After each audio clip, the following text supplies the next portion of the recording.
सो hey everyone, स्वागत है आप सबका हमारे प्रदीप गिरी कॉमर्स एकेडमी के चैनल पे। हम आज हमारा नया चैप्टर स्टार्ट करने वाले हैं जो है social responsibilities of business.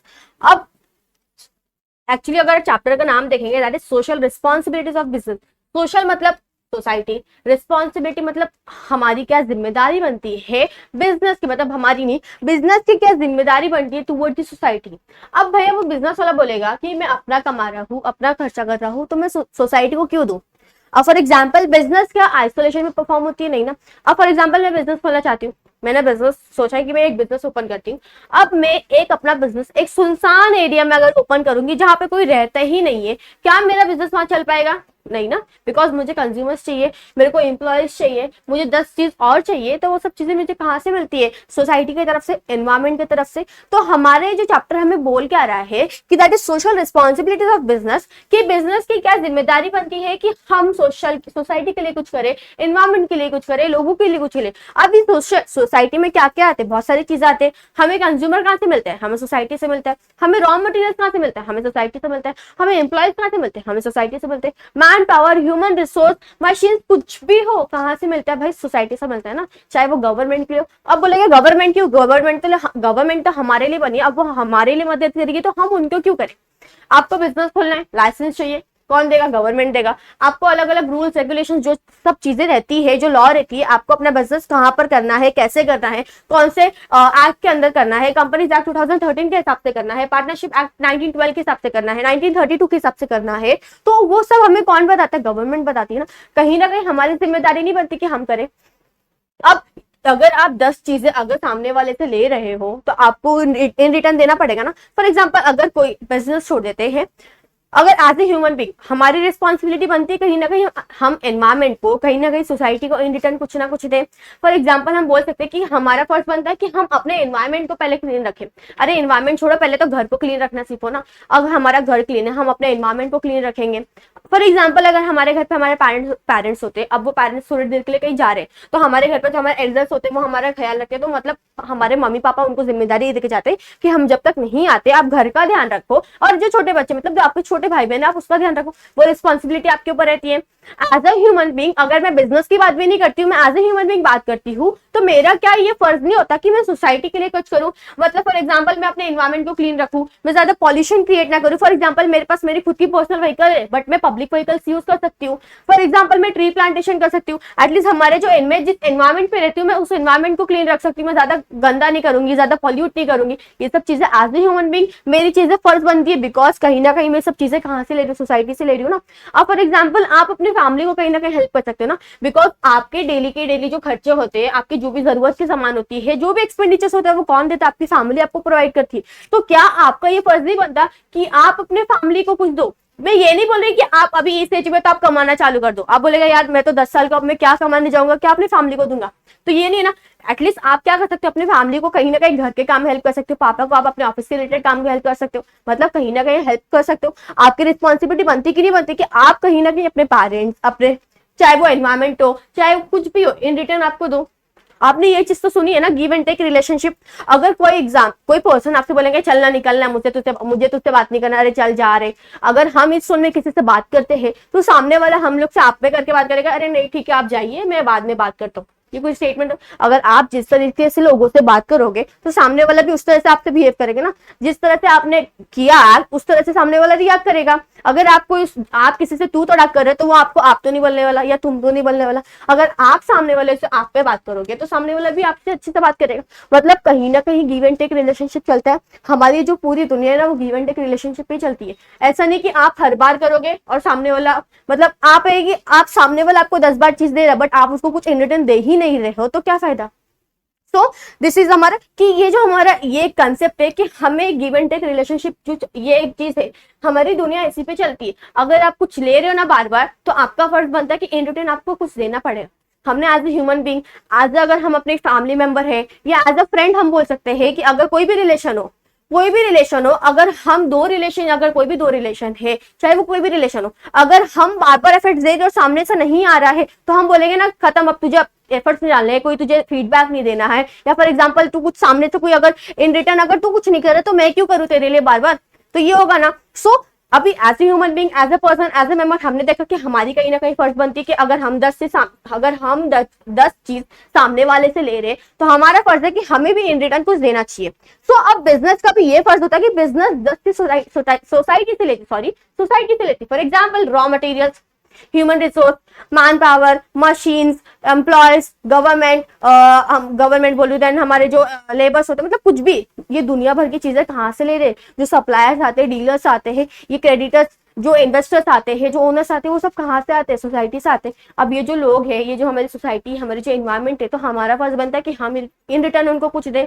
So social responsibilities concept में दिया है, social responsibilities of a business refers to its obligation to take those decisions and perform those actions which are desirable in terms of the objectives and values of our society। मतलब हमें ऐसे decisions लेने जो हमारे society के लिए, उसके objectives और उसके वैल्यूज के लिए अच्छे हो। ये नहीं कि आप कुछ गलत काम कर रहे हो, सोसाइटी के लिए कुछ सोच नहीं रहे हो। दिस आर द थिंग्स कि social responsibilities of business refers to its obligation to take those decisions and perform those actions which are desirable in terms of the objectives and values of our society. अब एक definition दिया है, according to Howard D Bowen, social responsibility is to pursue those policies, उस policies को हमें pursue करना है, to make those decisions और to follow those lines of actions which are desirable in terms of the objectives and values of our society. जो हमने already ऊपर में इंट्रोडक्शन में पढ़ा, मीनिंग में पढ़ा, वही चीज क्या आती है हमारे डेफिनेशन में आती है कि हमें वो सब चीज करनी चाहिए जो हमारी सोसाइटी के लिए अच्छी है, हमारे सोसाइटी के वैल्यूज के लिए अच्छी है, जो सोसाइटी को कहीं ना कहीं इन रिटर्न हम उनको हेल्प कर रहे हैं, इन रिटर्न हम उनको कुछ दे रहे हैं। अब हमारा क्या है कि कुछ कॉन्सेप्ट ऑफ हमें दिया है, नीड दिए है, that is need for the social responsibility, की क्या नीड बनती है कि सोशल रिस्पॉन्सिबिलिटी हमें करनी चाहिए। फर्स्ट वन हमारे लिए कंसेप्ट ऑफ ट्रस्टशिप। एक मिनट,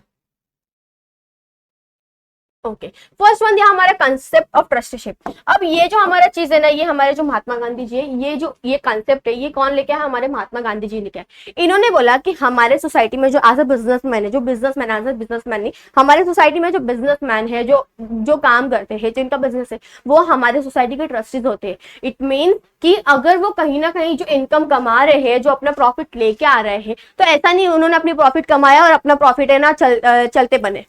अब वो जो प्रॉफिट कमा रहे हैं, तो उनका ये एक रिस्पॉन्सिबिलिटी है कि उनको अपने प्रॉफिट सोसाइटी को देनी पड़ेगी। तो आधा से ज्यादा, मतलब बोल सकते हैं कि उनको ये कि ज्यादा जो भी एक प्रॉफिट होगा, उसमें से ज्यादा जो एक अमाउंट होता है, वो हमें सोसाइटी को देना पड़ेगा। और जो एक रिमेनिंग आपके अपने लाइवलीहुड के लिए जीना, आपको अपने रिक्वायरमेंट के हिसाब से चाहिए, आपके लिविंग पर्पज के लिए चाहिए, आप वो ले सकते हो। But as a business you are the trustees of the society. आपको सोसाइटी के लिए कुछ करना पड़ेगा, सोसाइटी के वेलफेयर के लिए कुछ करना पड़ेगा, सोसाइटी को इन रिटर्न कुछ देना पड़ेगा। बिकॉज आप कहाँ से कमा रहे हो? आप सोसाइटी से कमा रहे हो ना, आप कहीं और जाके तो नहीं कमा रहे। आपको कंज्यूमर्स, आपको एम्प्लॉयज, आपके मैन पावर, आपको रॉ मटेरियल्स, आपके डीलर्स, सप्लायर्स, इन्वेस्टर्स, ओनर कहाँ से मिल रहे भाई? आपको सब तो इन सोसाइटी से मिल रहे। तो आपका फर्ज नहीं बनता कि आप जितना भी कमा रहे हो, जितना भी इनकम कर रहे हो, जितना भी इनकम जनरेट कर रहे हो, उसमें से ज्यादा हमें सोसाइटी के वेलफेयर के लिए, सोसाइटी के वैल्यूज के लिए, सोसाइटी के लिए करना पड़ेगा। और आपके जो लिविंग पर्पज के लिए आपको जो चाहिए वो रख सकते हो। दैट इज हमारा कंसेप्ट ऑफ ट्रस्टीशिप। अब ये चेंजिंग एक्सपेक्टेशन ऑफ सोसाइटी। पहले का सीन क्या था कि ये था कि बिजनेसमैन का काम क्या था कि भैया हमें सामान दो और हमें सर्विस प्रोवाइड करो, बस इतना था। बट आज ये सब चीजें चेंज हो गई है। अब सोसाइटी ये बोलती है कि आप हमें सर्विस दो, गुड्स दो, सब दो, बट एटलीस्ट आप हमें सोसाइटी गुड्स और सर्विसेज के साथ आप हमारे सोसाइटी के लिए भी हेल्प करो, सोसाइटी को मदद करो, सोसाइटी के लिए कुछ ना कुछ करो, सोसाइटी में कुछ करो, सोसाइटी को कहीं ना कुछ दो। ये उनका कहना है कि ठीक है आप सर्विस भी दो, हमें गुड्स भी दो, हमें ये सब चीज प्रोवाइड करो, बट हमें एट लास्ट आप ये करना है कि आपको ये चीज के अलावा आपको सोसाइटी के लिए भी करनी है, आपको सोसाइटी के लिए भी ये सब चीजें करनी पड़ेगी। That is changing expectation of society. Next है हमारा रेप्यूटेशन। अब कंपनी को अपने रेपुटेशन की बात वो होती है ना कि हमारा कंपनी है, हमारे कंपनी का नाम होना चाहिए, ब्रांड होना चाहिए, लोगो होना चाहिए। कोई बोले ना बिजनेसमैन, तो हाँ ये बिजनेसमैन होना चाहिए, इसके तरह होना चाहिए, इतनी प्रॉफिट, इतनी इनकम, इतना ये सब होना चाहिए। अब वो बंदा, वो बिजनेसमैन, वो अपने रेपुटेशन के ऊपर अपने बिजनेस को आगे लेके जाने के लिए, आगे लेके जाने के लिए कितना खर्चा करता है? बहुत सारी चीजें, अपने ब्रांड के लिए खर्चा करता है, अपने लोगों के लिए खर्चा करता है, अपने 10 चीज के लिए खर्चा करता है।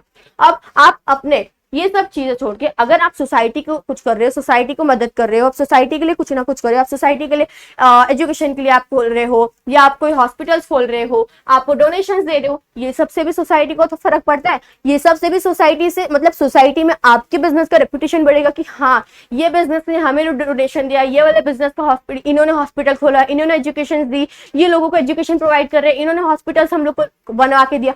मतलब कहीं ना कहीं आपका रेपुटेशन बढ़ा। आप लाखों खर्चा करने से अच्छा है कि सोसाइटी के लिए खर्चा करो, सोसाइटी से आपको रेपुटेशन मिलेगा, आपके बिजनेस को रेपुटेशन मिलेंगे। नेक्स्ट है प्रोटेक्शन ऑफ एनवायरमेंट। अब हम चीजें कहां से ले रहे हैं, सोसाइटी एनवायरमेंट से ले रहे, तो हमारा फर्ज बनता है कि हम एनवायरमेंट को प्रोटेक्ट करें। हमारे एनवायरमेंट में जो चीजें, हम अब ये तो नहीं बोल सकते ना कि आप अपना पॉल्यूशन ही बंद कर दो, बट एटलीस्ट पॉल्यूशन कंट्रोल तो करो ना। अब फॉर एग्जांपल अगर आपकी इंडस्ट्री ऐसे जगह पर है जहां पर 10 लोग और रहते, अब आप इतना पॉल्यूशन क्रिएट कर रहे हो, वहां पे लोगों को फर्क पड़ रहा है ना, वहां पे एनवायरमेंट को फर्क पड़ रहा है, एनवायरमेंट वहां पे खराब हो रही है, वहां पर जो लोग हैं उनको असर पड़ रहा है, वहां पर उनकी तबियत खराब हो रही है। यहाँ पर क्या हो रहा है कि आपको जो करना है, ठीक है, आप पॉल्यूशन तो हम नहीं बोल सकते आप पॉल्यूशन रोक ही दो या खत्म ही कर दो, एटलीस्ट पॉल्यूशन को कम करो, कुछ दूसरी चीजें निकालो, दूसरे अल्टरनेटिव्स निकालो जिससे थोड़ा सा एनवायरमेंट के लिए अच्छा हो, एनवायरमेंट को कहीं ना कहीं हेल्पफुल हो। आप फॉर एग्जांपल हम बोलते हैं ना कि आप कोई ऐसी टेक्नोलॉजी लो ना जो एनवायरमेंट फ्रेंडली हो। अगर आपके पास कोई ऐसी टेक्नोलॉजी है कि हाँ चलो फर्स्ट टेक्नोलॉजी, आपके पास कोई ऐसी टेक्नोलॉजी एनवायरमेंट फ्रेंडली हो, आप वो टेक्नोलॉजी लो, उससे क्या होगा, एनवायरमेंट के लिए अच्छा होगा, एनवायरमेंट को कोई खराबी नहीं होगी। आप ये सब चीजें फॉर एग्जांपल अगर हम एज ए बिजनेस, आप जो कंपनी होती है, इंडस्ट्रीज होती है, वो जो बाहर अपना वेस्टेज क्या करती है, पानी अगर वो निकालती है तो वो पानी में ऐसे छोड़ देती है ना, एटलीस्ट उसका कुछ तो अल्टरनेटिव निकालो कि वो डिकम्पोज हो, वहां पर कुछ जो एरियाज है वो खराब ना हो। एटलीस्ट जो पानी है वहां पर जहाँ पे लोग रहते हैं वहां पे खराब, उनको प्रॉब्लम हो रहा है, एनवायरमेंट को प्रॉब्लम हो रहा है, तो हमें क्या करना है एज अ कि हम एज ए बिजनेसमैन हमें कहीं ना कहीं क्या करना है, सोसाइटी के लिए, एनवायरमेंट के लिए भी चीजें करनी पड़ती है। ऑप्टिमम यूटिलाइजेशन ऑफ रिसोर्सेज, ये पॉइंट तो हमने बहुत बारी पढ़ा है कि हमें जो रिसोर्सेज है, बिकॉज हमें हमारे पास ऐसे कुछ रिसोर्सेज है बहुत स्केयर है, लिमिटेड है, हम उसको ये नहीं कि हमने आज वन टाइम यूज मतलब कि आज यूज कर लिया खत्म हो जाएगा, हमें वो रिसोर्सेज को प्रॉपरली यूज करना है, मतलब ना ज्यादा वेस्ट नहीं करना है, ज्यादा हमें ये नहीं करना है, हमें वो रिसोर्सेज को प्रॉपरली यूज करना है, अच्छे से यूज करना है, ताकि हमारे आगे वाले जनरेशन को भी रिसोर्सेज मिले, वो भी ये रिसोर्सेज यूज कर पाए। अगर आप उस रिसोर्सेज को बार बार यूज करोगे, उसको वेस्टेज करोगे, जबकि कोई फायदा नहीं हो रहा, तो क्या फायदा ना।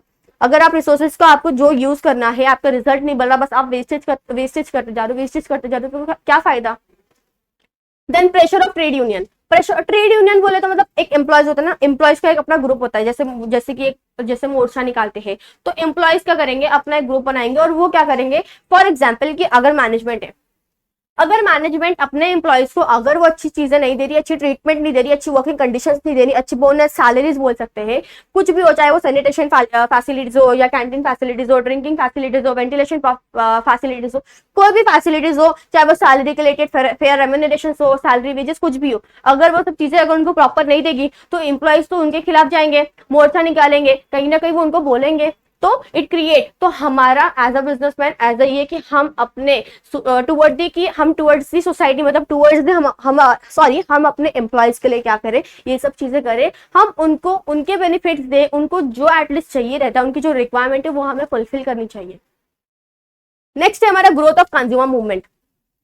अब आजकल एक तो इंटरनेट का इतना बड़ा जमाना है, इतने सारे कंज्यूमर के रिलेटेड इतने सारे बहुत सारे अवेयरनेस प्रोग्राम निकल चुके, इतने सारे एडवर्टीजमेंट्स निकल चुके, इतने सारे प्रोग्राम उनके अरेंज किए गए, मतलब कंज्यूमर्स को पता है कि उनके साथ उनके लिए क्या अच्छा क्या बुरा है।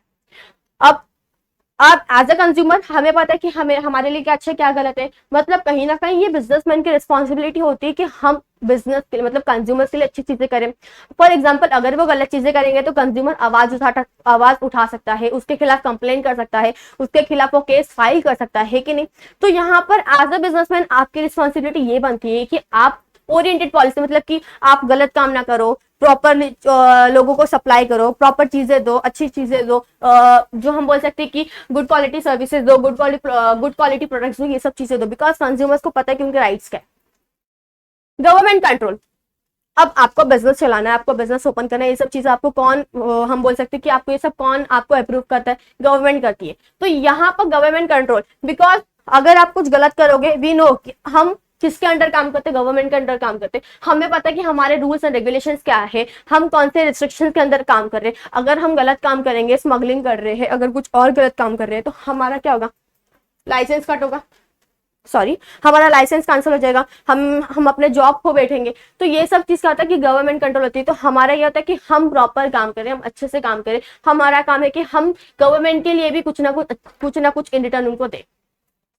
Long term self interest. अब फॉर एग्जाम्पल यहाँ पर क्या होता है कि अगर आप फॉर एग्जाम्पल सोसाइटी के लिए अच्छे से काम कर रहे हो, अब जैसे हमने रेपुटेशन में पढ़ा था, अगर आप दुनिया भर का लाखों का खर्चा अगर आप अपने बिजनेस को बढ़ाने के लिए अपने लोगों पे अपने ब्रांड पे खर्चा कर रहे हो, इससे बेटर आप सोसाइटी के लिए करो ना, इससे भी तो नाम बढ़ेगा। तो अगर इन शॉर्ट हम बोल सकते हैं कि अगर आप बिजनेस के लिए कर रहे हो, आप सॉरी सोसाइटी के लिए कर रहे हो, तो सोसाइटी वाले को पता है कि आप उनके लिए कर रहे हो, तो कहीं ना कहीं वो आपको सपोर्ट करेंगे कि हाँ ये बिजनेसमैन ने हमारे लिए कुछ किया तो हम इनको आगे जाके सपोर्ट करेंगे। इट विल की क्या होगा, आपको आगे जाके बहुत काम देगा। नेक्स्ट है हमारा कॉम्प्लेक्सिटीज ऑफ सोशल प्रॉब्लम। अब इंसान ने इतनी सारी खुद प्रॉब्लम्स बनाई है, तो उसका यही एक नतीजा है, मतलब नतीजा नहीं बोल सकते, उसका एक यही है, हम बोल सकते हैं कि उसको जिसने वो प्रॉब्लम क्रिएट की है उसी प्रॉब्लम को उसको सॉर्ट आउट करना पड़ेगा, कोई और आके नहीं करेगा। अब पॉल्यूशन हमने क्रिएट किया या किसी और ने, इट इज ऑब्वियस हमने क्रिएट किया है, तो हमारा फर्ज बनता है कि हम उस पॉल्यूशन को भले खत्म ना करें बट थोड़ा सा तो कम कर देना। हम कुछ अलग अलग अल्टरनेटिव्स निकाल ले, कुछ अलग चीजें कर ले जिससे इन्वायरमेंट को प्रॉब्लम ना हो, जिससे लोगों को प्रॉब्लम ना हो। So complexities of social problem means कि हमने जो 10 चीजें प्रॉब्लम क्रिएट की है उसी प्रॉब्लम्स को हमें क्या करना है, सॉर्ट आउट करना है। ग्लोबलाइजेशन। अब यहाँ पर क्या था ग्लोबलाइजेशन, हमें पता है कि हम बाहर जाके भी काम कर सकते हैं, बाहर वाले हमारे यहाँ पे भी आके काम कर सकते हैं। तो अगर हम कहीं पे काम करें तो हमारी रिस्पॉन्सिबिलिटी बनती है कि हम लोगों के लिए अच्छे से करें, हम सोसाइटी को कुछ दे, सोसाइटी को इन रिटर्न प्रोवाइड करें सब चीजें। And the last one, role of media. अब भैया मीडिया तो हमारी इतनी आगे है कि हम कुछ भी छोटा सा चीज कर देंगे ना तो वो बहुत बड़ी चीज बनती है, चाहे वो कुछ भी हो। अगर वो इतनी सी भी चीज है ना, मीडिया उसको इतना बड़ा दिखा के बनाती है, वी नो कि वो इतना बड़ा चीज दिखा के बनाएगी। तो अगर एज अ बिजनेसमैन अगर आप कुछ गलत काम कर रहे हो, अगर आप मीडिया के नजर में आ गए, तो कहीं ना कहीं किसका नाम खराब हो रहा है, आपका। किसकी कंपनी जाएगी, किसकी कंपनी डूबेगी, किसका बिजनेस डूबेगा, आपका बिजनेस डूबेगा। तो मीडिया का जो एक रोल होता है वो बहुत इंपॉर्टेंट रोल है, वो बहुत एक अच्छा रोल प्ले करता है। बिकॉज अगर आप कुछ भी कर रहे हो ना, वो लोगों पे मतलब क्या होगा, असर डालेगा कि आप क्या कर रहे हो, वो सामने दिख जाएगा थ्रू दी मीडिया। सो ये क्या था हमारा कुछ need for this social responsibilities. हमारा जो एक और नेक्स्ट टॉपिक है that is responsibility toward different groups. अब यहाँ पर अलग अलग रिस्पॉन्सिबिलिटीज मतलब डिफरेंट डिफरेंट ग्रुप से जिसके हम पढ़ने वाले की हमारी क्या रिस्पॉन्सिबिलिटीज बनती है अलग अलग लोगों के लिए। यहाँ पर हमारे ओनर्स आते, हमारे इन्वेस्टर्स आते, हमारे कंज्यूमर्स आते, हमारे एम्प्लॉयज आते, हमारे गवर्नमेंट आते, हमारी सोसाइटी, कम्युनिटी, पब्लिक जर्नल, ये सब आते। अब हम हर एक के ऊपर देखेंगे कि हमारी क्या रिस्पॉन्सिबिलिटीज बनती है इन लोगों के लिए, इन पर्टिकुलर लोगों के लिए। स्टार्ट करते with the very first that is responsibilities toward the owners, that is हमारा रीजनेबल प्रॉफिट। अब फर्स्ट वन हमारा क्या, ओनर्स कौन होते हैं। अब हमें पता है कि हमारा ये फॉर एग्जांपल कैपिटल है, अब उसी कैपिटल का अगर हम छोटा छोटा हिस्सा करते हैं तो उसको पता है हम उसको क्या कहते हैं, शेयर्स कहते हैं। और इसी शेयर्स को अगर किसी ने परचेज किया तो हम उसको क्या बोलते हैं, शेयर होल्डर्स बोलते हैं। और ये शेयर होल्डर्स कौन होते हैं, हमारे कंपनी के ओनर्स होते हैं। तो इतना तो हमें पता है। तो ओनर्स क्या करते हैं, बिजनेस में पैसा लगाते हैं, प्रॉफिट एंड लॉस के लिए क्या होते हैं वो ये सब चीजें, प्रॉफिट एंड लॉस क्या करते हैं, सफर करते हैं, बियर करते हैं। प्रॉफिट हुआ तो अच्छी बात है, लॉस हुआ तो उनको सहना पड़ेगा, that is the thing. Okay, अब हमारा जो फर्स्ट वन है that is responsibilities toward the owner, जिसमें फर्स्ट वन हमारा है रीजनेबल प्रॉफिट। अब जो भी पैसा आ रहा है, जो भी आप जितनी भी एक प्रॉफिट इनकम कर रहे हो, हमें शेयर होल्डर को डिविडेंड देनी पड़ती है, एक जितनी भी एक रेट ऑफ डिविडेंड है वो हमें उनको देना पड़ता है। तो ये है कि हम जो भी अपना बिजनेस में, ये है कि आप अपने बिजनेस को अच्छे से करो, उसमें बहुत अच्छे से मेहनत करो ताकि एक प्रॉफिट इनकम हो, आपकी एक अच्छी प्रॉफिट इनकम जनरेट हो, जिससे आप अपने शेयर होल्डर को इन रिटर्न क्या कर सकते हो, प्रॉफिट दे सकते हो। नेक्स्ट हमारा एक्सप्लोरिंग बिजनेस अपॉर्चुनिटीज। सॉरी, अब आप एक फॉर एग्जांपल जैसे कि आप जो काम कर रहे हैं, ऐसा नहीं कि आपको यही काम है तो आप यही काम करोगे, उसके अलावा कुछ और काम नहीं करोगे। ऐसा नहीं कि आप एक लिमिटेड में बस उतना ही काम करना, उससे ज्यादा कुछ नहीं करना, ना उससे कुछ कम करना है। अब ये कि आपको ना 10 चीजें एक्सप्लोर करनी है कि आप 10 चीजें एक्सप्लोर करो, 10 चीजें और करो, जो भी अपॉर्चुनिटीज आती है ना उसको ग्रैब करो, उस पर काम करो, इनिशिएटिव लो। जितना आप चीजें देखोगे, जितना आप चीजें एक्सप्लोर करोगे, जितनी आप चीजें इनिशिएटिव लोगे, जिसपे काम करोगे, उतना ही अच्छा आपके बिजनेस के लिए होगा, आपके बिजनेस के एक इमेज के लिए होगा, आपकी उतनी हम बोलते हैं कि हमारी प्रॉफिट है ना वो अच्छी खासी होगी। नेक्स्ट है हमारा ऑप्टिमम यूज ऑफ कैपिटल। अब ये होता है कि जैसे कि ओनर अपना पैसा लगा रहा है, तो ये है कि हम वो जो पैसा लगा रहा है, जो भी चीजें वो हो रही है, हमें वो पैसे को प्रॉपर यूज करना है, हमें पैसे बचा के रखने हैं कि इनकेस अगर हमारे फ्यूचर में हमें कुछ इशू होने वाला है तो हम उसके थ्रू उस पैसे से काम कर सकते हैं। ये नहीं आपके पास पैसा आया तो आपको जो भी चलो इसमें भी खर्चा कर दो, उसमें भी खर्चा कर दो, बाद में पैसा आएगा देखा जाएगा, बाद में प्रॉफिट होगी, क्या पता प्रॉफिट नहीं आपको लॉस हो रहा है, आप कहाँ से पैसा लोगे, कहाँ से अरेंज करोगे। तो ये होता है कि हमें जो पैसे हैं, हमारे पास जो कैपिटल है, उसके हमें प्रॉपर यूज करना है, उसको प्रॉपर सेव भी करके रखना है। नेक्स्ट है हमारा मिनिमाइज वेस्टेज। वही है ना कि आप रिसोर्सेज को वेस्ट ना करो, बिकॉज वी नो कि हमारे पास चाहे वो कैपिटल हो चाहे वो रिसोर्सेज हो, जो रिसोर्सेज हो, जो भी कैपिटल हो, चाहे वो रिसोर्सेज कुछ भी, बिकॉज वी नो कि हमारे पास ऐसे कुछ रिसोर्सेज है जो लिमिटेड है, स्केर्स है, हम उसको ज्यादा बार बार यूज नहीं कर सकते। मतलब ये नहीं कि हम उसको वेस्ट नहीं कर सकते, इन शॉर्ट ये है कि उसको हम वेस्ट नहीं कर सकते, कि आप यूज करो बट उसको वेस्टेज ना करो। हमें ये है कि हमारे पास भले कोई भी रिसोर्सेज चाहे वो ज्यादा मात्रा में हो, बड़ी बहुत ज्यादा क्वांटिटीज में हो, तो भी हम उसको वेस्ट नहीं करेंगे। अरे यार अपने पास तो ये बहुत है ना, हम लोग क्या जगह वेस्ट हो रहा, तो this is not the thing. आपके पास जो भी रिसोर्सेज हो, चाहे वो लिमिटेड हो, चाहे वो स्केर्स हो, चाहे वो लार्ज क्वांटिटीज में हो, आपको उससे प्रॉपर यूज करना है। इवन कैपिटल, आपके पास कैपिटल है, ऐसा नहीं कि आपके हाथ में पैसा है ना तो आप 10 जगह एक ही बार में उड़ा दो, अरे नहीं यहाँ पे भी जरूरत है, चलो यहाँ पे भी डाल दो, वहां पे भी डाल दो। प्रॉपर यूज करो कि जहां पर ज्यादा जरूरी है ना, जहां पर अब भी कि अब भी जरूरी है वहां पे खर्चा करो, जहां पर बात का बात है तो बाद में का बाद में देखा जाएगा ना, बट जहां पर ज्यादा जरूरी है वहां पे खर्चा करो, अपने कैपिटल को बचाओ कि इनकेस आपके फ्यूचर में वो काम आएगा। एफिशिएंट बिजनेस, अब आपका बिजनेस एफिशिएंट मतलब अच्छे से कब होगा, जब आप अपने वेस्टेज को कम करोगे, आपकी प्रोडक्टिविटी इंक्रीज होगी, relation between the input and the output. अगर आपका जो भी कॉस्ट ऑफ प्रोडक्शन है वो ज्यादा रहेगा बट आपकी प्रॉफिट अच्छी हो ही नहीं रही, तो क्या फायदा ना। तो यहाँ पर है कि आप अपने वेस्टेज को कम करो, आपके प्रॉफिट्स को आप बढ़ाओ, अपने प्रॉफिट्स ये इंक्रीज करो, तो इससे क्या होता है कि आपकी बिजनेस बहुत अच्छी होती है। Fair practices on the stock exchange, we know कि हमारा जो शेयर्स होता है वो मतलब स्टॉक एक्सचेंज, वहां पर हम अपने शेयर्स बेचते हैं। तो शेयर्स का ये नहीं कि आप क्या कर रहे हो वहां पर इनसाइडर ट्रेडिंग कर रहे हो, मतलब कि आप शेयर्स के दाम जो रहते हैं, जो प्राइस होता है, आप ऊपर नीचे कर रहे हो, ये सब चीजें गलत चीजें होती है। हमें ये सब चीजें क्या करनी नहीं करनी चाहिए। We should be fair practices on the stock exchange. Next है हमारा एक्सपांशन एंड डाइवर्सिफिकेशन। अब आप अपने बिजनेस को, आप कोई भी ऐसा बिजनेसमैन नहीं है जो चाहता होगा कि मेरा बिजनेस अगर यहाँ पर है ना तो वो यहाँ पर हो, कभी यहाँ पर नहीं जाए। वी नो कि अगर हमारा बिजनेस यहाँ पे है ना तो वो यहाँ पर भी होना चाहिए, यहाँ पर वो जाना ही चाहिए, हमें उसके लिए बहुत मेहनत करनी पड़ेगी। तो यहाँ पर आप अपने बिजनेस को एक्सपांड करो, डाइवर्सिफाई करो, मेहनत करो, पूरी लगन से काम करो, ताकि आपका बिजनेस क्या हो, एक्सपांड और डाइवर्सिफाई हो। नेक्स्ट है पीरियडिक इन्फॉर्मेशन। अब यहाँ पर क्या होता है, बिजनेस बोल रही हूँ, जो ओनर्स होते हैं, जो भी हम बोल सकते हैं कि जो पैसे लगा रहे हैं, जो पैसे दे रहे हैं हमारे, तो हमारा फर्ज बनता है कि हम हर एक इन्फॉर्मेशन उनको प्रोवाइड करें। हमने कहाँ पैसे यूज किए हैं, हमारा कहाँ प्रॉफिट जनरेट हो रहा है, हम अपने कहाँ पर पैसे कितने लगा रहे हैं, हमने किसको कितने पैसे दिए, रिसोर्सेस में कितने यूज हुए, ये सब एक इन्फॉर्मेशन होते हैं। पीरियडिक इन्फॉर्मेशन हमें क्या करना चाहिए, उनको प्रोवाइड करना चाहिए। नेक्स्ट है effective use of owner's fund. हमने जो ऑलरेडी ऊपर पढ़ा था, optimum use of capital. In short इसका मतलब यही है कि हमें ओनर्स के फंड को, ये नहीं है कि पैसा है बाद में भी आएगा, बाद में भी मिल जाएगा, ये सोच के आपको पैसे खर्चे नहीं करने। पैसे है थोड़ा सा सेव करो, जहां पर जरूरी खर्चा वहां पर खर्चा करो, नहीं है तो बाद में करेंगे, देखा जाएगा ना। ऐसा नहीं कि अरे नहीं चल खर्चा कर दे, बाद में आएगा तो देखा जाएगा, ये नहीं होता। यहाँ पर आपको जो पैसे मिले हैं उसको एटलीस्ट थोड़ा तो सेव करो कि इनकेस अगर आपको फ्यूचर में काम आएगा। जहां पर एकदम जरूरी वहां पर खर्चा करो। ओनर का पैसा है, हमारा पैसा नहीं है कि हमें बाद बार पैसा मिलते जाएगा। यहाँ पर आपके ओनर्स के फंड्स को प्रॉपरली यूज करो। क्रिएटिंग गुडविल, अगर आप अच्छा काम करोगे, अच्छी चीजें करोगे, सोसाइटी के लिए अच्छा कर रहे हो, ओनर्स के लिए, आप ओनर्स के फंड को अच्छे से यूज कर रहे हो, और हम बोल सकते हैं कि चाहे वो ओनर्स का फंड हो, आपने ओनर्स को प्रॉपर इन्फॉर्मेशन दिए हैं, प्रॉपर उनके कैपिटल यूज किए, आपने अपने कंपनी का अच्छा काम किया है, आपके प्रॉफिट्स अच्छे हो रहे हैं आपके, तो इससे क्या होता है, आप लोगों को अच्छी सर्विसेज दे रहे हो, तो कहीं ना कहीं आपका एक जो इमेज होता है वो क्रिएट होता है, दैट इज क्रिएटिंग गुडविल।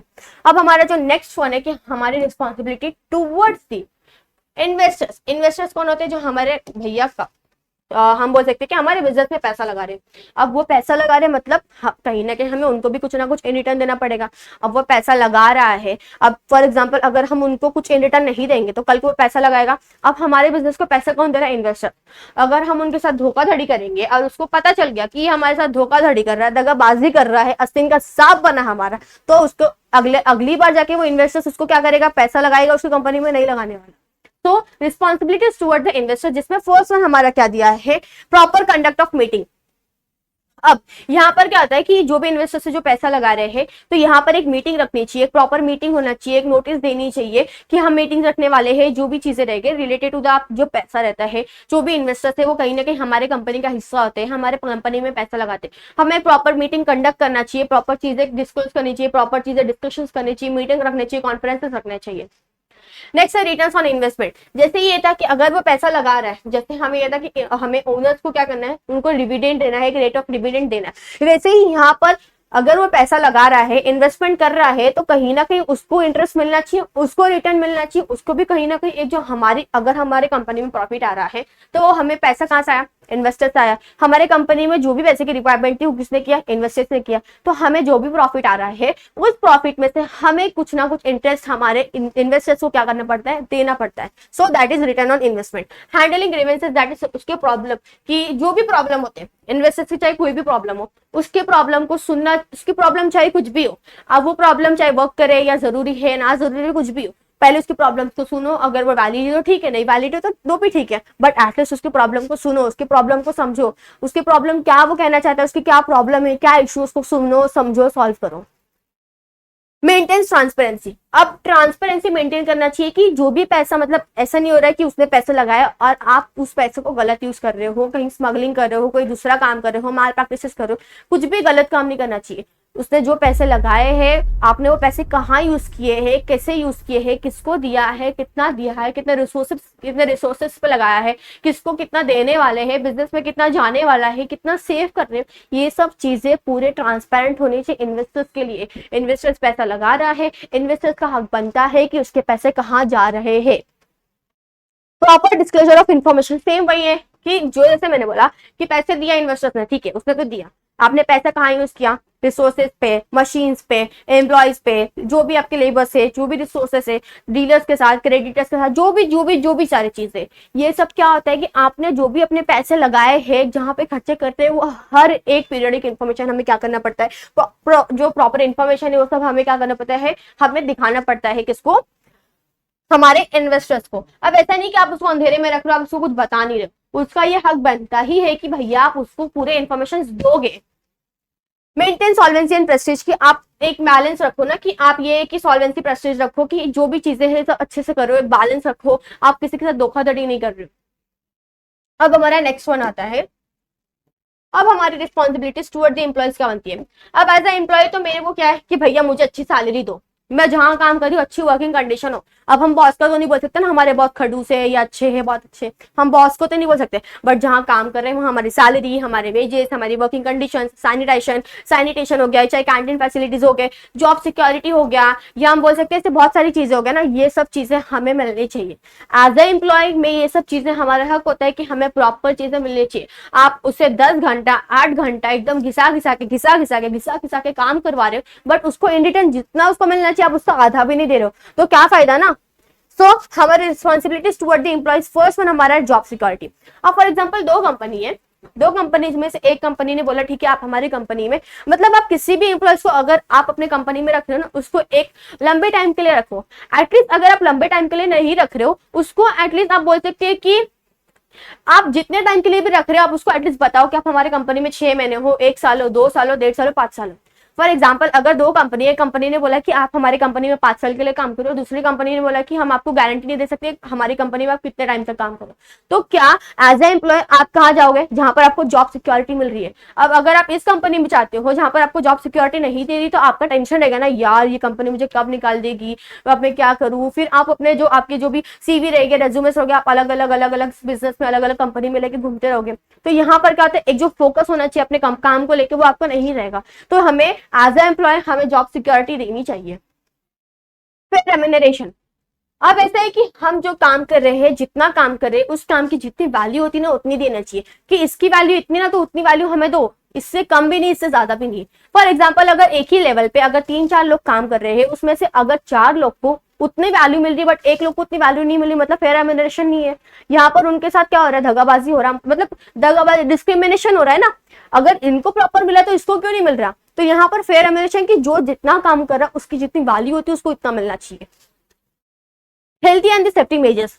अगर कोई भी कंपनी में कोई काम कर रहा है, फॉर एग्जांपल इंडस्ट्रीज का ले लो, तो अगर हमें मशीन्स में काम करते हैं, अगर कोई केमिकल कंपनीज है वहां पर काम करे, तो वहां पर हमें ग्लव्स देने चाहिए, हमें जो भी रिक्वायरमेंट्स होते हैं, जो इक्विपमेंट्स होते हैं, जो भी हमें पहनना होता है, हमें वो सब देनी चाहिए, ताकि हमारी सेफ्टी, हम अपने आप को सेफ महसूस करें, हमें कुछ हो ना जाए। तो ये सब चीजें हमें क्या करना चाहिए, प्रोवाइड करना चाहिए हेल्थ एंड सेफ्टी मेजर्स, कि हम जहाँ पे काम कर रहे हैं वो हमें हमारे हेल्थ के लिए सेफ है, हम वहां पर हमें कुछ हार्म ना हो, हमें वहां पे कुछ बोल सकते हैं कि हमारे लाइफ को कुछ क्या हो, हमारे लाइफ को कुछ इफेक्ट ना पड़े।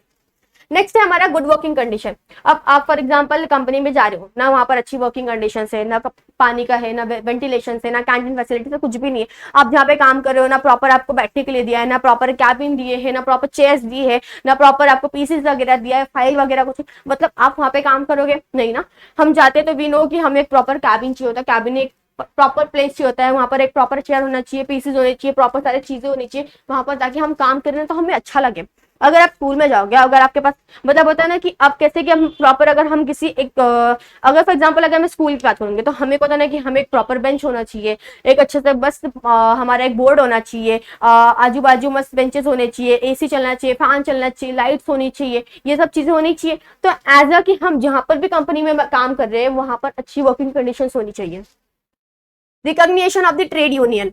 अब यहाँ पर वही है, ट्रेड यूनियन मतलब कि हमारी जो एम्प्लॉयज होते हैं उनका एक ग्रुप होता है कि अगर बिजनेस उनको कुछ नहीं दे रही, उनके हक का नहीं दे रही, तो वो तो कुछ ना कुछ आवाज उठाएंगे कि हमें बोनस चाहिए, हमें कुछ ना कुछ अलावेंस चाहिए, कि वो सब चीजें उनको देनी चाहिए, वो सब उनका हक बनता है। उनको प्रमोशंस दो, उनकी करियर अपॉर्चुनिटीज लो, उन जो काम करे उसके बेस उसको देखो, उनको और चीजें और प्रमोट करो, उनको ट्रेन करो, उनको गाइड करो। Education and training. अब जैसे हमारी एक तो है कि हम इतना आगे बढ़ते जा रहे हैं, बहुत सारी चीजें डेवलप हो रही है, अलग अलग चीजें आ रही है, तो यहाँ पर क्या होता है कि एज ए एम्प्लॉय आप उनको एजुकेट करो, उनको ट्रेन करो। अगर कोई भी नई चीज आ रही है तो हमें ट्रेन करना चाहिए। फॉर एग्जाम्पल अगर कोई भी नई टेक्नोलॉजी आई है, अब वो नई टेक्नोलॉजी अगर आप अपने एम्प्लॉयज को नहीं सिखाओगे तो वो यूज कर पाएंगे, नहीं कर पाएंगे। तो उनको वो बताना पड़ेगा, उनको एजुकेट करना पड़ेगा, उनको ट्रेनिंग सेशन देना पड़ेगा, अलग अलग ट्रेनिंग सेशन रखने चाहिए, उनके स्किल्स को डेवलप करना चाहिए, उनको सब क्या करना चाहिए, प्रोत्साहित करना चाहिए, उनको ये सब चीजों में आगे बढ़ाना चाहिए, जिससे उनके स्किल्स डेवलप होती है ना, तो उनको बहुत अच्छा होता है। इन केस की है कि उनका भी एक होगा, कहीं ना कहीं वो आपके बिजनेस के लिए भी क्या होगा, हेल्पफुल होगा। नेक्स्ट है हमारा वर्कर्स पार्टिसिपेशन इन मैनेजमेंट। अब जैसे होता है ना कि बिजनेस में मैनेजमेंट होती है और हमारे एम्प्लॉयज होते हैं। अब एम्प्लॉयज को ना एक ऐसा फील नहीं होना चाहिए कि वो कंपनी के नहीं है या उस कंपनी में काम कर रही है, बट उनको एक बिलोंगिंगनेस नहीं होनी चाहिए, मतलब एक बिलोंगिंगनेस होनी चाहिए कि वो कंपनी में काम कर रहा है ना, उस कंपनी में काम कर रहा है। तो अगर वहां पे कोई मीटिंग्स होते हैं तो आप भले उनके डिसीजंस को आप वैलिड ना मानो या आप उसको उस पे काम मत करो, बट एटलीस्ट उनके सजेशंस को, उनके ओपिनियंस को तो सुनो ना, कि उनको फील लगा कि आप जो मीटिंग्स कर रहे हो एटलीस्ट आप उनके सजेशंस तो ले रहे हो, आप उनके आइडियाज ले रहे हो। क्या पता ठीक है वो आइडियाज आपके काम के नहीं, बट एटलीस्ट उनके सजेशन तो सुनो, उनके ओपिनियंस, उनके व्यूज क्या है उस चीज पे वो सुनो, कहीं ना शायद कहीं काम आ जाए, शायद वो यूज आ जाए। क्या पता उसमें से कोई एक ऐसा एम्प्लॉय होगा जिसको उस चीज के बारे में ज्यादा आइडिया होगा, ज्यादा एक्सपीरियंस होगा, वो आपके लिए हेल्पफुल होगा। अगर ये सब चीजें होती है ना, तो उनको एम्प्लॉयज को लगता है कि हाँ हम उन कंपनी के लिए काम कर रहे हैं, वो हमें भी मानते हैं, हमारे काम को भी मानते हैं।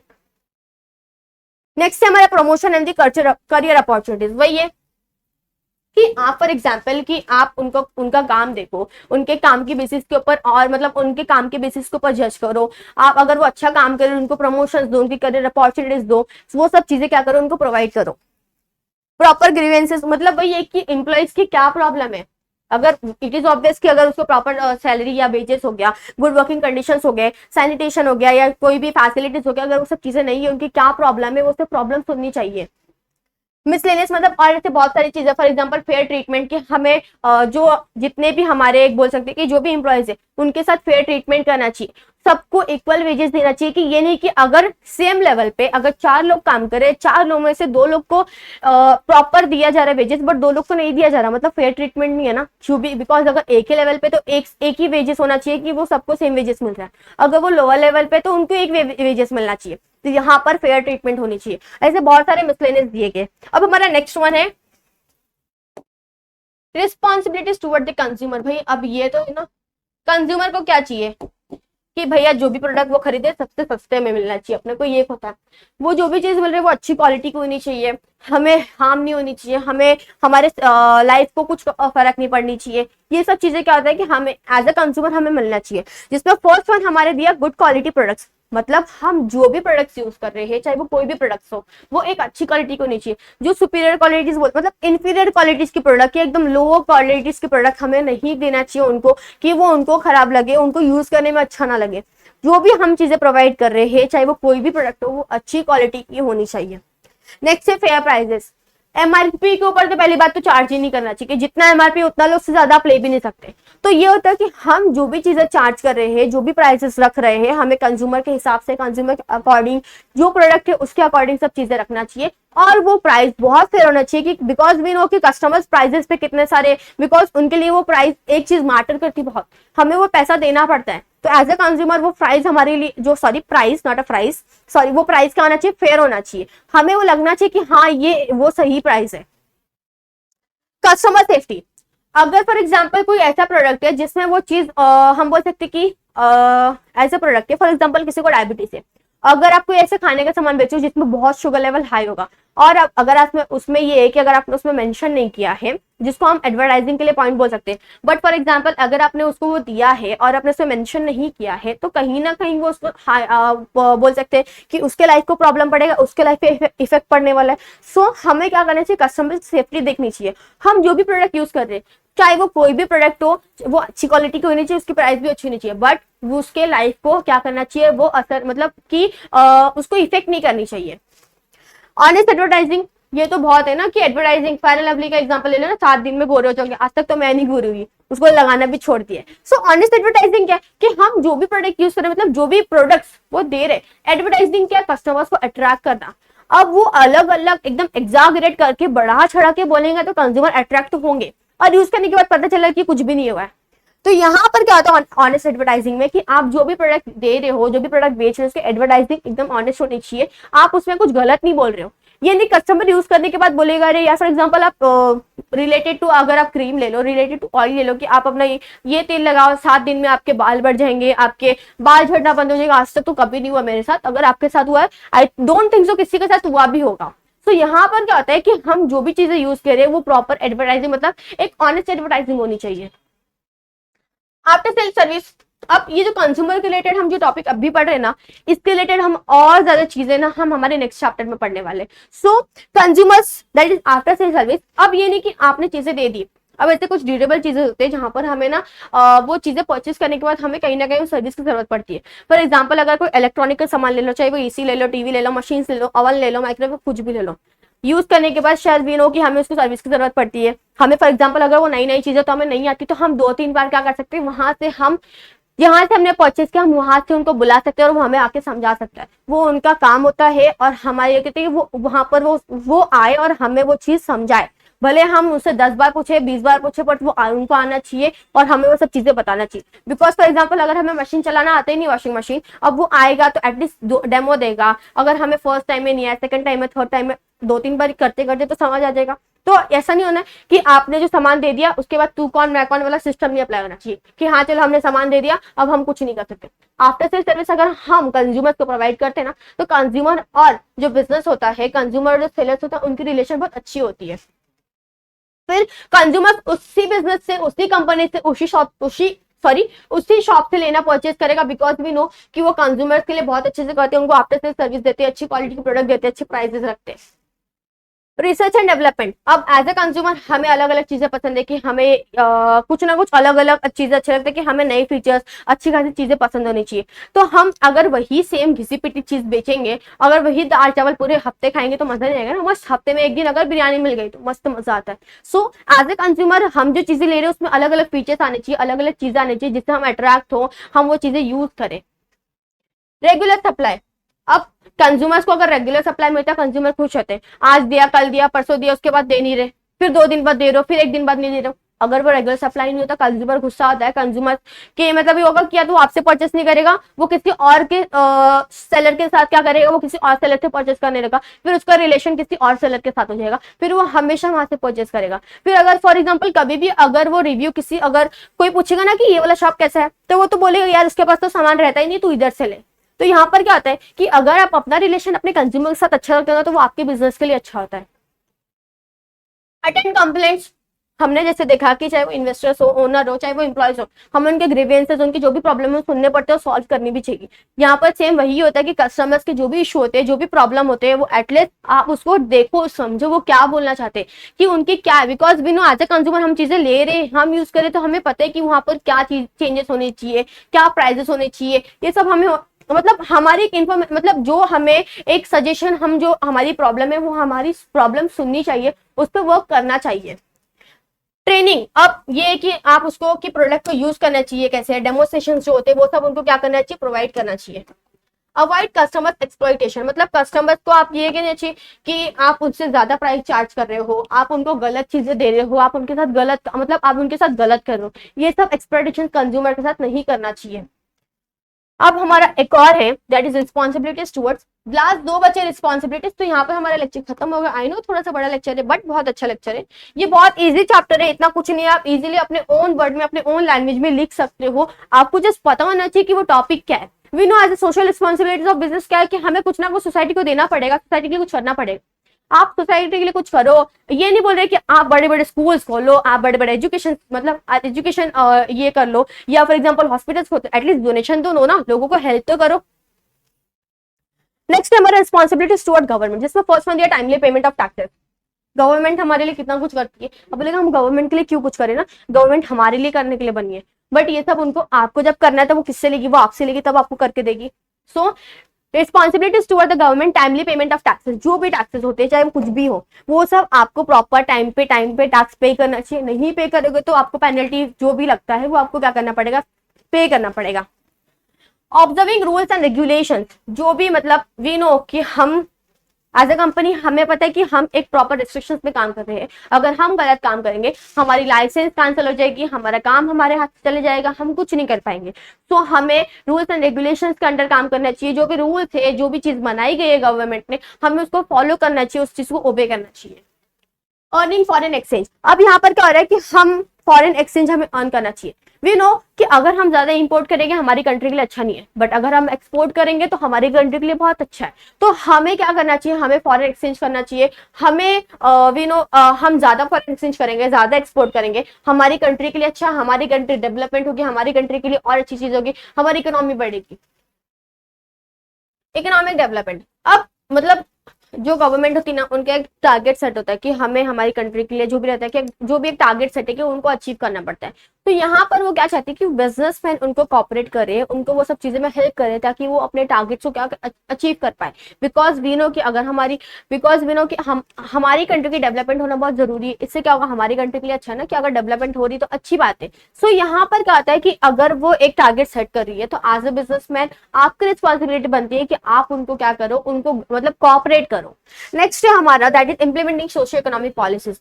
वही बोल रहा है कि गवर्नमेंट जो भी सोशियो इकोनॉमिक पॉलिसीज है, ये जो भी पॉलिसीज अगर वो करती है, तो यहाँ पर एज अ बिजनेसमैन आपको क्या करना है, उनको कॉपरेट करना है, उनके साथ वो सब चीजें उनको कहीं ना कहीं हेल्प करो, उनको गाइड नहीं बोल रहे, उनके अब उनको हेल्प करो, उनको कॉपरेट करो, ताकि ये सब चीजें वो क्या करे, अचीव कर सके, जो भी उन्होंने सेट किया है, जो भी वो चाहते हैं for the development of the country, for the development जो भी है वो क्या करे, वो अचीव कर पाए।